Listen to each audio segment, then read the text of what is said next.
it's Erica James again, and in this video I will be talking about my substance use and abuse and personal safety unit. I found this unit quite interesting because I realized that there's a lot of things that I didn't know about some of the drugs that I thought I knew a lot about, and some of the drugs that can be used or have been used around the school. So first off, I learned that there are many different names for drugs, from crack cocaine, which can be called the Big C or nose candy, to ecstasy and MDMA, which can be called X or even bean. I learned that inhalants don't even really give you an extreme high, and that the high that it does give you, it only lasts about 20 minutes at a time. When it comes to steroids, I learned there can also be called gym candy and can be a liquid and or skin application. The high of methamphetamines can actually last for several days and can cause psychotic behavior in people.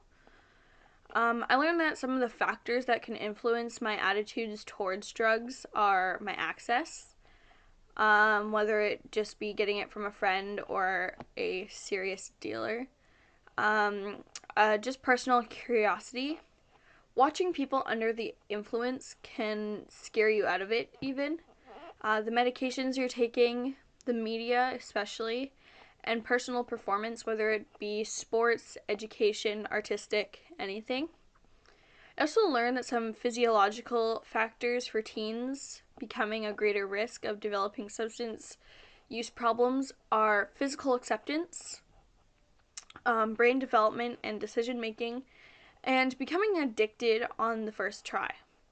Some personal factors of teens being at increased risk of developing substance use problems are lack of sleep, especially from schoolwork and stuff, physical and or mental pain, and using it as a coping mechanism to just deal with stress, whether it be education, family, friends, peer pressure, whatever.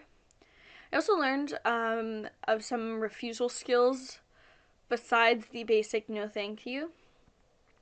Some of them were the broken record by repeating the same response, even if it is no thanks, over and over again. Hopefully they'll get bored of asking. Or even reversing the pressure by putting the pressure on them to not do drugs or to not drink as they're offering you a toxin.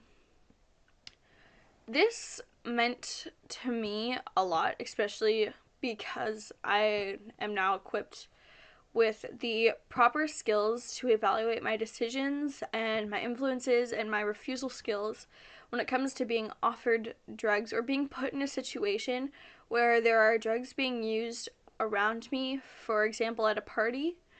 But if I am ever put in a serious situation, I will make sure that I always have the support of my friends and my family so that they can back me up, and I will do the same for them if there is ever a situation where it needs to be done.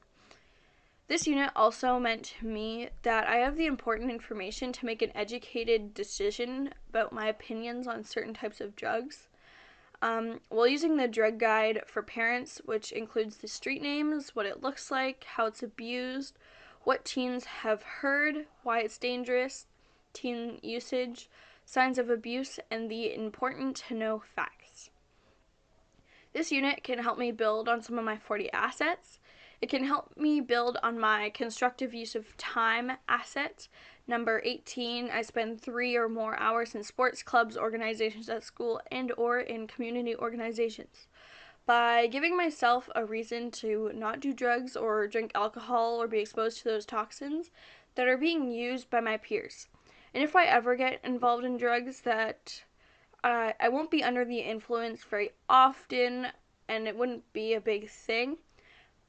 But I'll be honest, I'm extremely against the use and abuse of drugs, and especially at a young age, being exposed to those toxins. It can also help me improve on my positive values assets. Number 28, I act on my convictions and stand up for my beliefs. by giving myself the opportunity to turn down the drugs and alcohol and standing up for my beliefs against the use and abuse of these toxins, and to stand up with my friends to refuse the toxins when exposed to peer pressure for the use and abuse. I can also promote healthy ways of living within this unit to my friends and peers by sharing my newfound information about certain types of drugs and toxins, i.e., usages, facts, and dangers. And by sharing my knowledge of different refusal skills that can and should be used in certain situations when offered toxins, i.e., strength in numbers, walk away, the no thanks, cold shoulder, and reversing the pressure. I can also promote healthy ways of living by teaching people the factors that influence attitudes towards the toxins or drugs or alcohol. For example, mental health, your access to it, the media around you, your personal curiosity, seeing people under the influence, and any medications that you are on or are going to be on. Anyways, thanks for watching.